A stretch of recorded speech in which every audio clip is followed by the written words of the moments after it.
morning, everyone. Hello.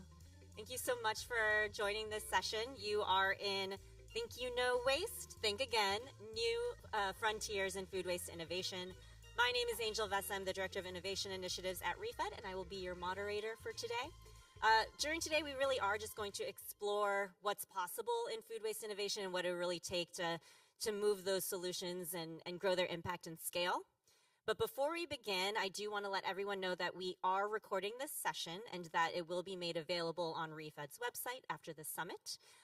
There will be an opportunity for Q&A with all of you after a discussion with the panelists, and I probably will just do it. I will run a mic, and if you could please use the mic so that we can all hear you, that would be great.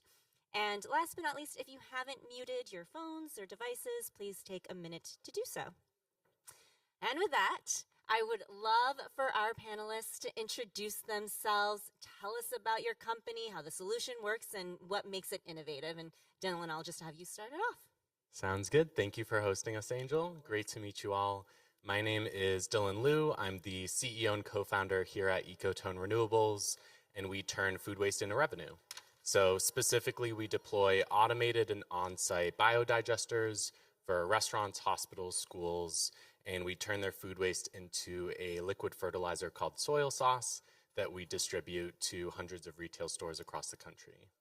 Really where kind of our unique technology comes in is in the size and the automation of our system. So biodigesters are usually very large, $50 million systems. We make very small modular ones that you can see on the screen here that are on-site, fully automated. And then we also have an AI ML vision system that is tracking and reporting out exactly what people are wasting to not just sustainably process food waste, but also help reduce food waste at the source. Thank you. Over to you, David. Or sorry, Seth. Sorry, I've been emailing with David on your team. David's our CEO. I'm Seth Crawford. I'm the chairman of Fieldwork Robotics. Been with Fieldwork for the last several months, joined as the chairman to help guide us through our growth stage, and proud to be part of the ReFed family as far as investments. What we do is we're in the soft fruit harvesting business. We leverage computer vision and robotics to go down the lanes of raspberries and pick the soft fruit. And so we're trying to reduce food waste really at the source by picking higher quality fruit at the right time and being able to augment the human harvesting crews that normally come through. Those crews are normally paid by the pound or the kilo, wherever you are in the world. And so it's very much go fast, get the fruit, do it in a quality way. And so where we come in is we're able to identify the crop at the ideal ripeness, be able to pick it, and work alongside the humans and be able to reduce that waste overall, because about 30% of the soft fruit is wasted. And the reason we picked raspberries, we get that question a lot, is because it's one of the hardest fruits to pick because it is such a soft fruit. So obviously we'll be expanding beyond that as we go forward. Thank you. And Joe, last but not least. So I'm Joe Marini. I am the CEO. I'm also a co-founder of Mothership Materials. And Mothership Materials creates, much like Dylan, a decentralized infrastructure to take any industrial food or agricultural waste. So we can talk about anything from almond shells to hardwood, or all the way down to things like seaweed or dairy waste or spent grain or vegetable, off-cast from processing. And we run that through a system that uses physics instead of chemistry to sort the molecules like a giant molecular coin sorter. And what happens is we can do that very quickly and at very low cost and right at the source of waste, which means that then we can then take those outputs and we can sell them as inputs to biomanufacturing. So we have an entire biomanufacturing industry where we've invested hundreds of billions of dollars into creating our next generation of fabrics and foods and fuels and materials. Basically, our entire physical world that can be made with plant-based inputs and not petroleum-based inputs, but no one has created the infrastructure to supply those inputs at scale, right? So those companies can actually hit cost parity and scale in market, and that's why we exist. Love it. Thank you all so much. And so I want to kick things off kind of actually on that note, Joe, Blake, because oftentimes when we're talking about food waste solutions, we first talk about impact, right? We are, building a something better for the planet, a more resilient food system, and all of that absolutely matters, but we can't ignore the economics, right? And so I'm curious to hear from all of you what economic truth or business reality needed to be in place in order to get your customers to say yes. Whoever wants to start us off. I actually can start. For us, the economics had to come first, right? It's a bit like a sleeper cell where you go in and you sell, both the farmers or the food processors and also the buyers of that on the fact that you have a solution that is going to fundamentally, in a frictionless way, make their life better and is going to cost the same or preferably less than what they're currently paying, right? Farming margins, not great, right? Feedstock prices, too high. And so for us to be a great business, not just a great technology and like, oh, wow, look how cool this molecular coin sorter is, that's great, right? But for us to be a business and actually scale to achieve the impact that we want to see in the world, this had to be an unshakable, economically viable business model first and foremost. And we spent actually 2 years figuring that out before we ever built anything, before we ever started making a product. Yeah, for us, it was being able to go into the growers of the soft fruits, the rubus crops, and be able to not disrupt their current operations because they're so time sensitive that they don't want anything to slow them down. So if we would get in the way and slow things down, they would see their costs go up exponentially because their waste would go up. We'd interfere with the people trying to pick alongside the robots. So we had to prove that first and foremost. And once we got past that, they were very interested in working with us. And I'll add for us, the real unlock was really the equipment financing that we've set up for our digesters, where I think in general, anaerobic digesters do not have a great reputation in the market because there's a lot of manufacturers, they'll sell you equipment and say best of luck operating it. And so I think the fact that we are able to set up a financing model where people can basically like lease or rent our digesters and it comes with us servicing and maintaining the equipment made it really economically viable, where for us, we're reducing their waste hauling bills.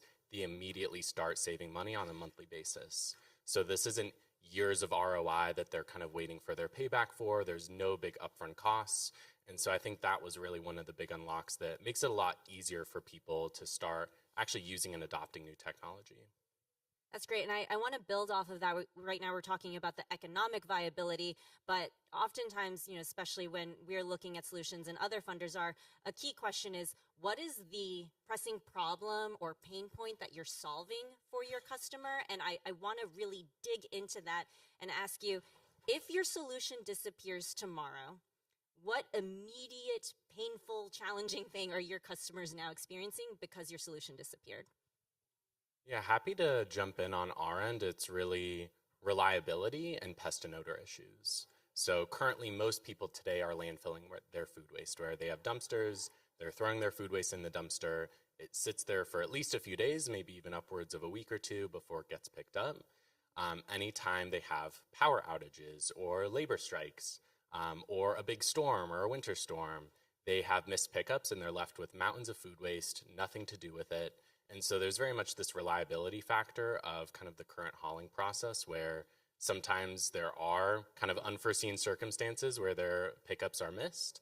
And then I think pest and odor issues are very common with food waste. And so I think that's something we actively solve by having a completely self-contained solution of food waste. So I think if they kind of have to go back to those like open air dumpsters, that's then where they start to see those same issues come back. Yeah, for us, it's the labor issue. The farmers that are out there growing these crops around the world, they're highly dependent on migrant harvesting crews that are coming through. They contract with them. They try to get the timing right, but weather is involved. And even in controlled environments, you still can't predict the exact day when everything's going to be just right.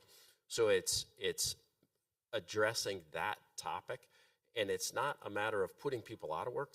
There simply aren't enough people. Wherever you go in the world, where agriculture exists. There simply aren't the people who want to do this work and that are available to do this work. And so that's the biggest pressing issue that we're working with the growers to address. I think it's really interesting because I think, Dylan, when you were just talking now, I realized that the work we do is so symmetrical. You do it like on location, like in cities, like close, and we do it like out in, like the more like industrial site, and which was really interesting for me. Like that probably already occurred to you, but I just got there. But for us, right, when you think about like industrial like harvesting, right, we're talking about everything from the country of Mexico just deployed their navy to pull their boats horizontally across the shore because there was so much sargassum in the toxic sargassum blooms that it was choking out wildlife, and so much was washing out on the beaches that it was compromising tourism, right? The exponential impact of that, right, is huge. If we think about, what happens in the California Central Valley and the North San Joaquin Valley right now, where every 15 years you have to rip and replace your hardwood, like your grapes, your apples, right? That is a huge cost and labor liability for them. And it is just sitting there. And truly, like, it has been dubbed like the crisis because no one knows what to do with it. And you can take those same anecdotes and you can replicate that across every single industrial food or farm agriculture processing scenario across the globe. And so what we're dealing with, right, is we're dealing with pests, we're dealing with labor, we're dealing with methane, right? Not so much with hardwood, but for things like cacao pods, right? Or even bananas. And so we're talking about a solution that fundamentally, sort of solves this labor and methane issue, but also on the flip side, if we go away, companies are stuck modeling things like $500 a ton for sugar that should have gone into a cake or a cookie that now has to go into their bioreactor to feed their microbes so that they can make a new dye that didn't use petroleum, right? And so it's like, if you think about like all of us like have this simple solution, but there's like so many orders of magnitude of effect that happens when you sort of take away these technologies that happen all the way at the beginning of the supply chain. I love that. I do want to dig into that a little bit though, because some of the things that we see also with other food waste solutions is, this group is very ambitious. We're very passionate about this work, and sometimes I'll hear solutions be like, well, we divert your food waste from landfill, and we can help you with your food donation. Oh, and we'll generate insights so that you can prevent it in the first place. And it's and. That's a lot. And so I'm curious here, like, where do you deliberately reduce that ambition to gain traction, right? To really scale that impact that you all are talking about, and tell us, why does that help you unlock by deliberately reducing that ambition? For us, we deliver feedstocks. That is it. And by tapping into the waste streams, that allows us to produce the feedstocks that then go into these sort of biomanufacturing processes. That is it. When we get that right, we get everything right. And then it takes all of the other players. They're doing the other things right? Like the analytics and, and different visibilities, right? And what happens, when, someone is done with that biomanufactured product, right? Like all of those are different things. So for us, it is just that one singular thing. We have a technology that unlocks our ability to produce an input that then allows any other company with a special microbe or tech or magic to unlock that. And that is why we exist. I would say the big thing for us is we can be more productive. We can pick more berries. We can get more of the harvest done from just a pure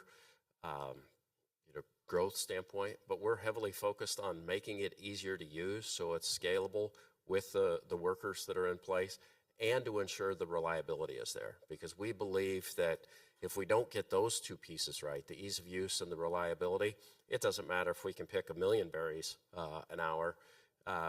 We're not going to be adopted because we'll just be a piece of hardware sitting in the raspberry lane or blackberry, whatever it may be in the future. And that's one where we absolutely have to get it right. Yeah, I completely agreed on the reliability factor. And I think for us, it was really starting with a single product SKU. So that's our Zeus digester, the one that you saw on the screen there, and really keeping things very simple for my engineering team, not driving them too crazy with multiple different sizes or capacities of the system. We've now deployed 16 of these digesters that are pretty much the same exact model. We've slowly made iterations and improvements. And I think we're finally getting to this point where we're starting to unlock higher capacity options and kind of multiple opportunities for customers to engage that might not have the exact food waste production of that one single product SKU. So I think that was really helpful in the early days to kind of keep things very simple, have a single product line, and then be able to layer in those additional product SKUs later on.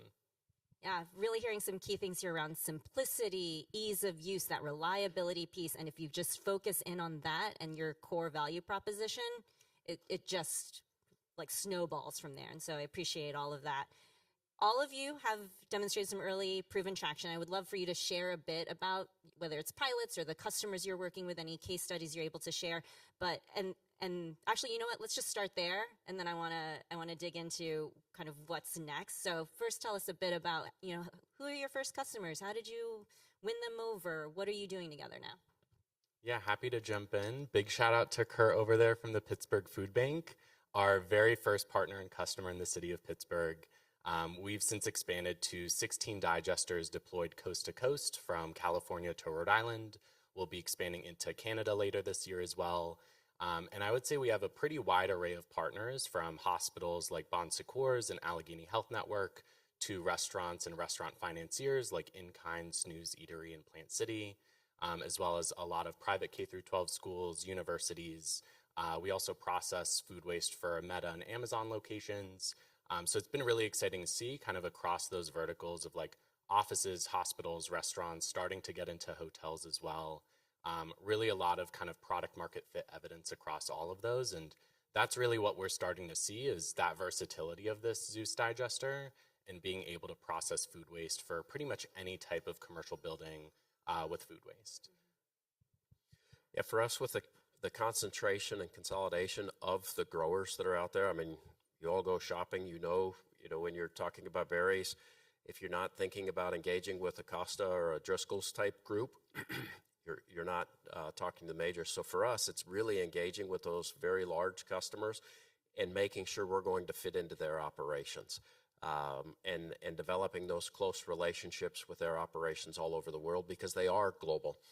And the other piece is they're thinking well ahead into how do they essentially breed the next plants to be more friendly to a mechanical or a robotic picking machine. And so being out there, with the geneticists, looking at what that's going to take. And so it takes a lot of time to develop the relationships, not just at the growing farm level, but at the geneticist level throughout the organization. So you're working for today and well into the future.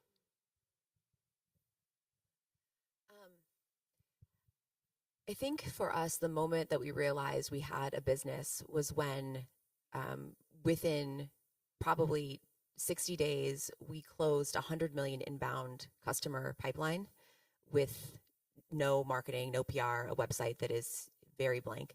And also locked down a contract with the world's largest brewery that was a transcontinental, and also one of the world's largest textile producers. And I think that was sort of the moment where we're like, okay, there is now demand on, like, global demand from the largest player, on the wayside. And now we have significant demand that is concentrated with very clear grouping of certain feedstocks, like, sugar and cellulose on the buy side. And so I think that was the moment we're like, okay, we're going to do this for real now. I think for us, we have units running that are running at a smaller scale, because our factories work like Legos. The components can sort of click in and out depending on what we're working with. And that allows us to do it in a really agile way and at a very low cost. And so we are now about 6 weeks away from turning on the first sort of industrial 20 ton per hour and continuous flow microfactory. And that'll be tested. And then after that, we will start deploying them and fulfilling those contracts. So yeah, this is like amazing traction you guys are demonstrating. You're working with some major companies, but sometimes when I'm just out talking to people about food waste, they're like, that's so niche, right? Like, why are you working in that specifically? And so when the world still sees this as such a niche solution area, I'm very curious to hear for the ecosystem, how do we move from these promising pilots, this initial traction, to industry-wide adoption? How do we make this the standard? What's the constraint we need to tackle, or the bottleneck we need to remove? Well, Angel, for us, that's very common. You know, we hear the question all the time, whether it's investors or others in the agribusiness sector, for sure. Why aren't you going after wheat and corn and soybeans, where they're just massive markets and a lot of opportunities? Why are you going after soft fruits, and specifically, why raspberries first? Well, for us, it's number one, it's one of the hardest fruits to capture and harvest without damaging it. But our belief is, if we're able to work with the large customers that are out there, the growers, solve that one. It's not that that's the only thing that they grow, so they already are working with us on how do we extend that to other berries, other soft fruits, and to be able to make that mainstream. And they help us grow geographically as well. As soon as we succeed, for instance, in Tasmania, where we're starting, then it's how do we go to California, and how do we go to some of the spots in Europe where they're growing. And so by doing that, we believe that our model will scale because the customers want us to scale with them. Happy to jump in, and early congratulations on the big launch as well. I think for us, what's been starting to see some really exciting kind of traction is actually with our mobile and off-grid Zeus digester.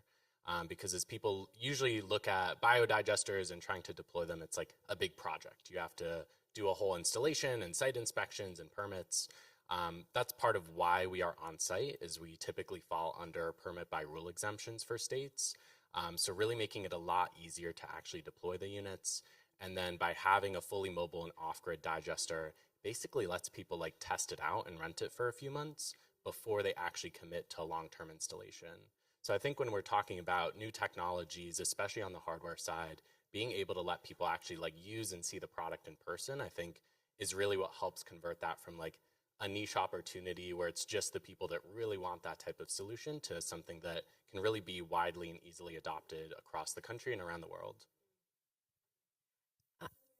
I think sometimes it feels niche. I've actually spent a lot of time thinking about this because now I have to confront my own marketing. But I think that part of the reason why it might feel niche is because of how far removed most of us are from our food system. And our own, or many people's personal relationship with food waste exists when you're trying to figure out which bin at Whole Foods you need to use, and like you panic because you don't know which one your fork goes in, or you know, you're at Chipotle and you're trying to make the choice of like, where do I put my food waste, where do I put my recyclables, where do I put my trash. And I think there's a real lack of understanding just how profound and problematic this actually is, and at what scale it exists, and the diversity with which it exists, and the solutions and the technologies and the people that need to actually show up every day and work at tackling this in so many different ways across so many different aspects of the supply chain. And I think that once many of us start operating in ways that we can tell better stories about not only, hey, this is what I do, but here's why what I do matters for you.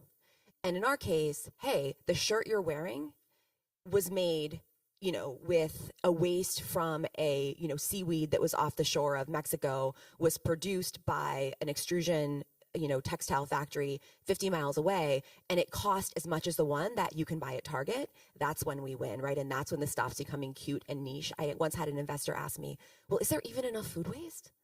Like, are you going to run out? It's like, okay, right? And so I think there really is, like, we're as much as like we want to scream it because we're like, can you not see? I do think that the more of us that actually bring these solutions to market, that can create things that actually impact people, they can touch and feel and tangible, that it matters to them in their life, I think that's when things are going to start to shift. I think we're maybe a couple years out. I do want to acknowledge all of you are for-profits. You're talking a lot about businesses, but there are lots of nonprofits that come to our summit, and they're doing amazing work. And so I do want to make it real for them as well. And so I'm curious if you could distill for us any key principles about this work that we're talking about to help scale or deepen or grow your impact? And how can we also apply that in the nonprofit space that's also helping to prevent food from going to waste? Yeah, happy to jump in there. And I think whether you're for-profit, nonprofit, we personally are a public benefit corporation. So it is a for-profit entity that has very clear climate and social impact goals as well. I think it really all comes down to like, how can you change behavior and help people make easier decisions? So even if you are in the nonprofit space, being able to show how you can save people money on waste hauling by rescuing food waste and avoiding it going to landfill is still, I think, a really impactful driver. Just because you as an entity are a nonprofit, that doesn't mean you shouldn't be really focused on really helping to kind of drive the bottom line for the businesses and partners that you're working with. Because yes, I think it is maybe a little bit more niche when we are just talking about impact of make this decision because it'll reduce your waste and improve your greenhouse gas reductions. But I think being able to really, especially in the world that we live today, kind of show how food waste is actually really a cost and liability, and how you can turn that into an income and revenue center for these businesses, as you're also highlighting as well. I think that's really where we get to like large global climate impact. Yeah, I think to me the lines between for-profit and nonprofit businesses are actually blurring. You know, if, at least in my experience, when you're working with young employees and they aren't even having to be that young anymore, if your purpose is, oh, well, we want to make, 15% return on equity, they just kind of look at you funny, kind of like my dog would look at me, where they just tilt their head and like, what are you talking about? You have to have a purpose. So I think it's almost as much of a challenge for the for-profit businesses to have a purpose like nonprofits have to be successful as anything. And I think the business climate we can learn from each other on how best to do that and make sure we have a well-rounded plan. Because the other side of that is, if a nonprofit is going down the path where there's significant losses year after year, the reality is they're not going to be around very long. So they have to have some sort of profitability sense and some margin built into it to be successful, and that will help maintain their mission for the long run. And I think you both really nailed it. I think the only thing maybe that to add is that impact can be, there's so many dimensions of impact, and I think oftentimes beyond just environmental or financial, right? Things depending on where you are, or what the needs are for that industry, right? Anything from job creation to I'm blanking on anything brilliant more to say than that, but but I guess what I'm saying is there's so many dimensions of impact to explore, right? And we tend to focus on the ones that seem most obvious and really dial in. But I think if we broaden that aperture a little bit, right, I bet that, everyone based on, the particular work you're doing, can find something that it feels, pretty special or pretty unique to the mission that you are doing. And I'll just build on that. I think something that we also think a lot about is the circle expansion is what we call it, right? Because what's so amazing about food waste is we can talk about it obviously in terms of climate, but we can also talk about it in terms of regenerative ag or the opportunities in the built environment. And I think there's a lot more we can do with our messaging, which you all have already talked about. And so there's just so much opportunity to take innovative work that's happening and then bring it into other areas, whether it is in climate or just other, economics and things like that. So I definitely appreciate kind of that broader kind of scope for our ecosystem. And I want to take it further to our other stakeholders. And I'm curious to hear from you all. If you could correct one misconception that funders or waste generators or just prospective customers typically have about food waste solutions, like what's the one thing you would want them to better understand and why? Well, for us, with the growers, they just accept that 30% of the crop is wasted today. And they really don't see it any other way because, it's a generational business in many cases, and that's what it's always been. And in some cases, they'll say, well, we used to waste 50%, so we're a whole lot better than we used to be. It's like, how do we, and I understand 0% is, theoretical and probably not possible. at least in the near future. But can we get it down to 5%? Or can we? I mean, if you can go from 30 down to 5 from the percent wasted, that's a significant improvement. And I think that the percentage may change based on the food source and what it is.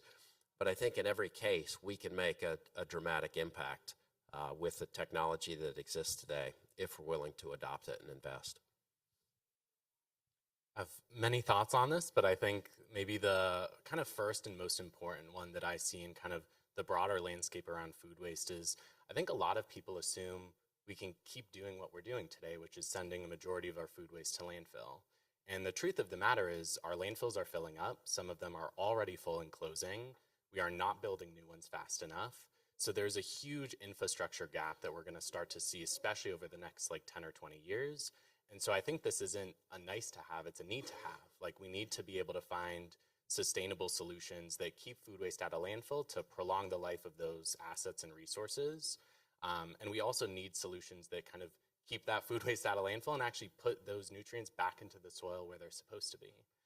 So I think that's kind of one of the bigger misconceptions of the industry at large.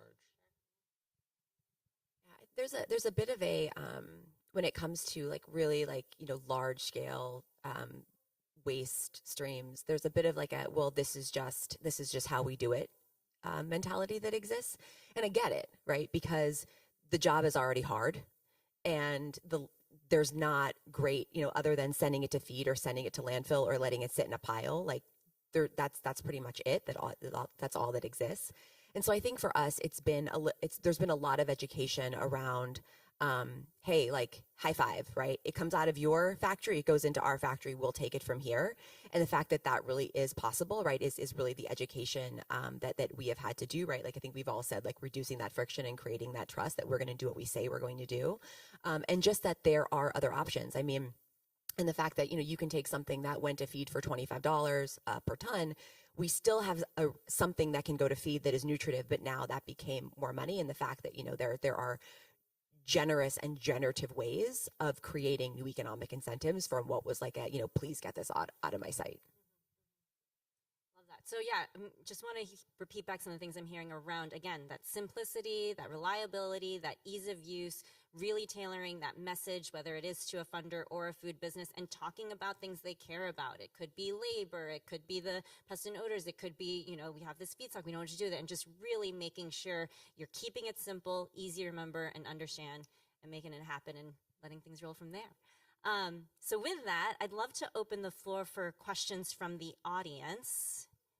If there's any questions out there. Rishi, can I ask for your help to run this mic, please? Thanks. Or actually, it's right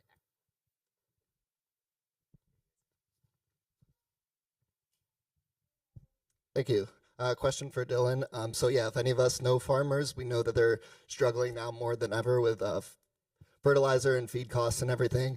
Knowing that the soil sauce is a liquid organic fertilizer, are you using that in some way to help support farmers who are facing these rising costs?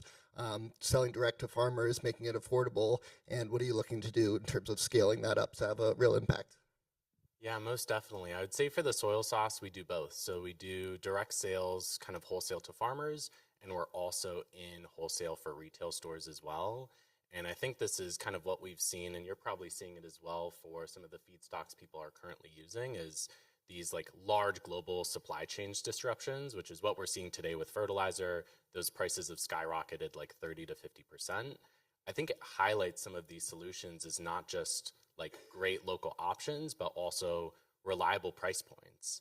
We're not reliant on global imports of fossil fuels. Our prices are stable. And so I think that's really how we're able to help support local growers, farmers, community gardens, is kind of keeping those prices stable throughout all of these dramatic spikes that we're seeing in the market today.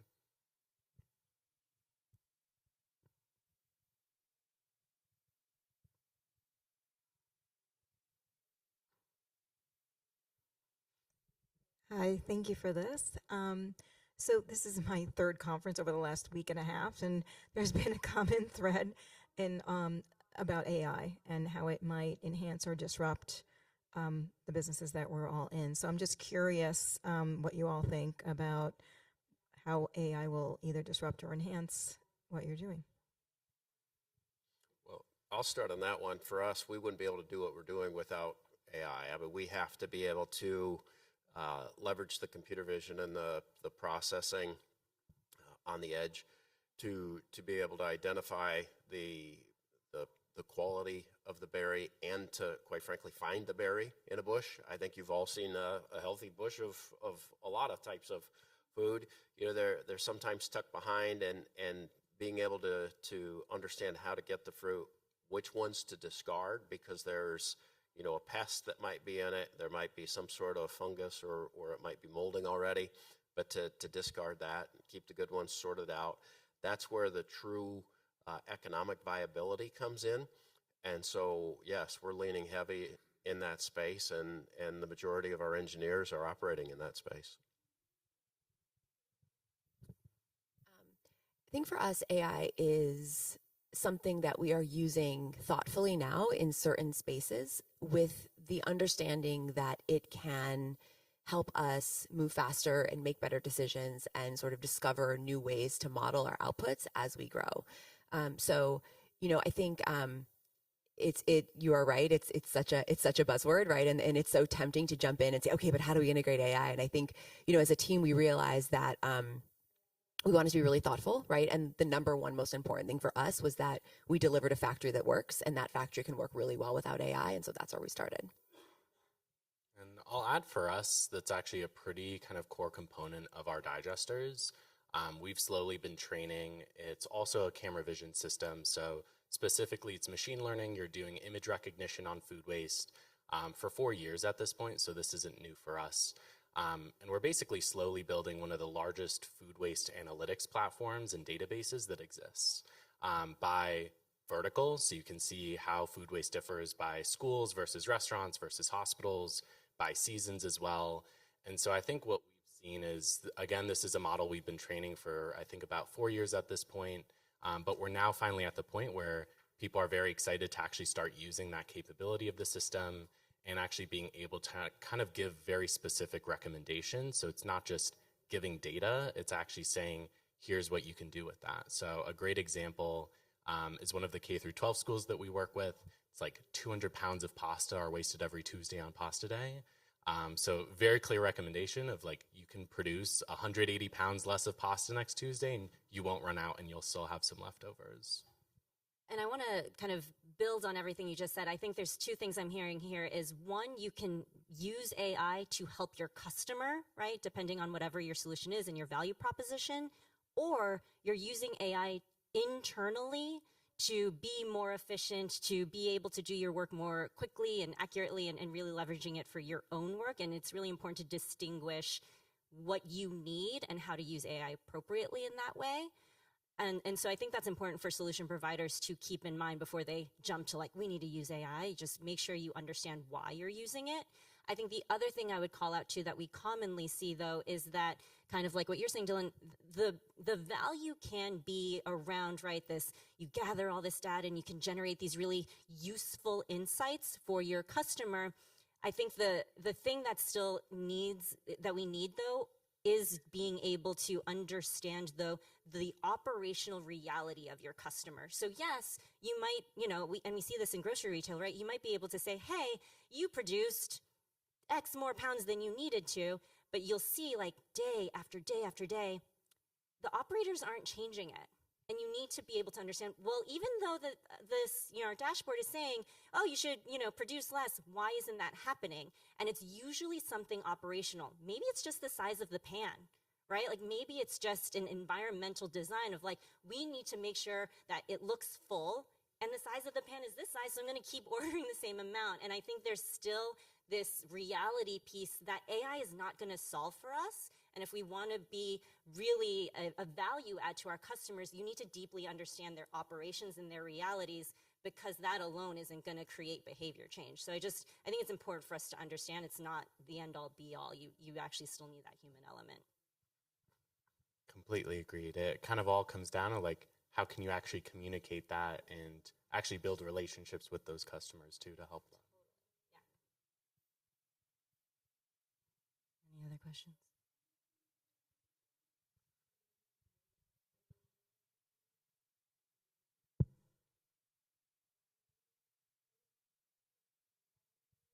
I'm just curious. You may have answered this earlier, but what are some of the biggest barriers to grower adoption of robotics? Is it economics? Is it kind of changing the long-standing way that berries have been harvested? Can you speak to that? Sure. Two things come to mind pretty quickly. One is the fear of getting in the way of the way they've always done it. You know, you get these crews to come in, you have to schedule it, you have to plan in advance. It's not like these people are just hanging out waiting for the berries to be ready. So when it's time to go, you go. The other thing is every operation is slightly different. And so when you're really trying to get your robots ready for the environment, it's not that you're growing millions of lanes of raspberries all the exact same way. There are different varieties. Some are short with lots of bush to them and lots of berries. Some are very, very tall and kind of spread out. So with that in mind, you know, we have to go in and we have to be very selective about who we work with. If we don't have familiarity with it, we don't go there first. We may want to go there because we want to learn, we want to explore, but that's just segmenting our market and trying to go where we can be successful first.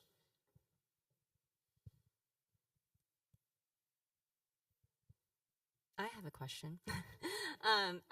I'm curious, just kind of, you know, taking a step back for a second. We talked a bit, right, about the initial traction you've had now, but what it would take to help kind of, you know, move to scale. So, you know, our solutions in a niche. But I guess I'm curious, in the short term, what's next for you in that next stage of growth to kind of get you to keep growing? What's the immediate thing on the horizon for you that you're looking to right now? I think for us, it's really this shift of like 1 or 2 or 5 systems at a time to hundreds or thousands. And that's something we're preparing for very rapidly, like this year and next year. And so I think for us, it's really starting to set up a lot of these channel partnerships. So people like InKind that finance 7,000 restaurants nationally, starting to get them started on at least like 1 or 2 or 5 of our digesters. But I think it really is for us kind of that balancing of making sure we actually like work with those partners and expand on them and make sure we can deliver very quickly. Because I think that delivery time and that gap is something we've been very fast at so far, but we are still at a small scale. It was like 17 days from the last contract signed to system deployed. But being able to kind of keep that speed, I think, is really critical. So that's something we're actively solving for as we kind of continue to scale rapidly. Yeah, so we are getting ready for, you know, as we deploy this first sort of an industrial unit, we have the next 21 sort of contracted and ready to go. And the thing that I realized a few months ago was that my internal infrastructure did not match the infrastructure that was going to go externally. And so I've actually been doing a lot of work internally right now, thinking about, do I have the right team? You know, do I have enough money to pay that team? You know, what systems am I using? Can people access them? Do they know how to use them? And I think that when as a company that's thinking about growing and growing quickly and growing to, you know, thousands of, you know, and maybe hundreds of thousands of units at scale, I am really aware that it's not going to run and it's all going to break if we're not ready. And so we're actually going through, you know, sort of while on the engineering and the technology and the contract side, you know, that's sort of like, you know, locked in and we see where that's going. I'm really taking a lot of time to make sure that internally that we are prepared to track alongside of that. Yeah, for us, the big challenge is just focus right now. Focus on the commercial markets that we've selected. So you could probably guess the big markets we feel we need to go after. Number one, we're going after Australia, which is not the biggest. California is actually the biggest market. But with some of the innovation funds that we've been able to access, that made it much more economically viable to go after Australia first. Another market that keeps pulling at us is over in Europe, but the reality is a lot of small pockets, and so we've been fighting off the urge to chase some of those grants, stay focused on a market where if we can prove it out in Australia, we feel that'll accelerate our growth into California, which is a big prize in the space where we're operating. We really feel we could make an impact. The other challenge we face, and Joe and I were actually talking about this before we came up here, is just manufacturing robots. When you're at scale, I imagine we're not going to have any problems getting robots manufactured near our markets. But the reality is, when you're still in the scale-up mode, finding manufacturers that want to work with you on hundreds of units rather than hundreds of thousands of units is a challenge. And so finding those manufacturing partners where we can have a reasonable material cost is key for us. So staying focused and finding partners that can manufacture the product, if we can do those right, we think we're going to have great success. A couple of you mentioned funds or wanting to make sure you can pay your staff. Are you all fundraising right now? Or where are you at in that fundraising journey? And I'm curious how you think about that and with your trajectory of growth and your capital stack overall. We're always in a fundraising journey. It never ends. We just closed a seed round, which is great. Thank you. We did it on a rolling close, which I think when you think about how you fundraise, right, there's this sort of expectation sometimes that you get everybody in line and everybody signs their paper, the money hits the bank and everybody cheers. And that's not maybe the reality of how it works with deep tech and hardware. So for us, it took us a year to raise the round, and we did it in 3 tranches. And it was this sort of very long process that we had to sort of map to goals. And I think, I don't know, maybe we haven't talked about this, but if you have the same experience, sometimes when you have like a technology or you're trying to do something and it's the first time anyone's ever done that, you sort of have to think about fundraising in creative ways. And that was our way to do it. We really hadn't focused on alternate forms of capital because we knew that, we could sort of hit this very particular fundraising goal that relatively was not that much. We could sort of get these first units in the world. We can say, hey, everybody, like we said, it worked. Look, it worked. And then we can start to diversify the capital stack. We are doing some grants, both in the US and the EU. We've just started to look at some non-dilutive funding. And so for us, that piece is an evolving process. Yeah, I could almost repeat the same thing. Fundraising feels like it never ends. We did just close our seed round as well. We are working with a couple investors that want to add on to their current investment, which is a big positive for us.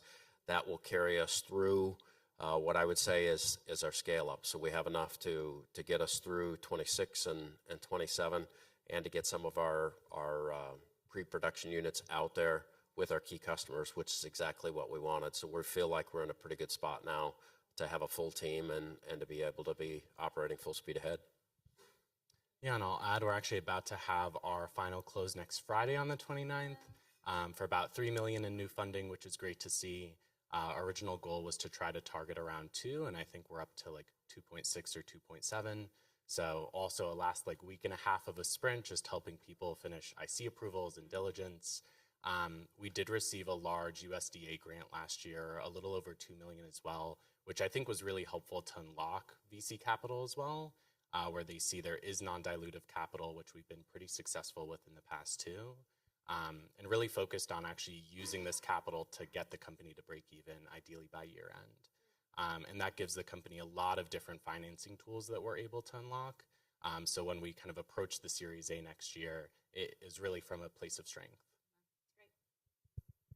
I'm looking around just in case any questions have emerged. Yep.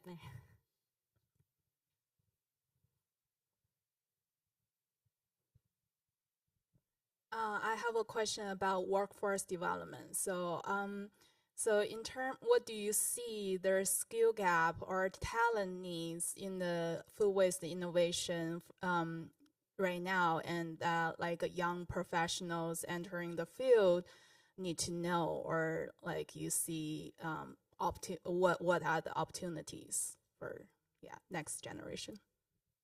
Yeah, happy to jump in here. We've actually run a pretty advanced internship program. We've trained probably 60 interns at this point, which was a lot of work. So I would say there's definitely a lot of interest and demand and excitement for people entering the space.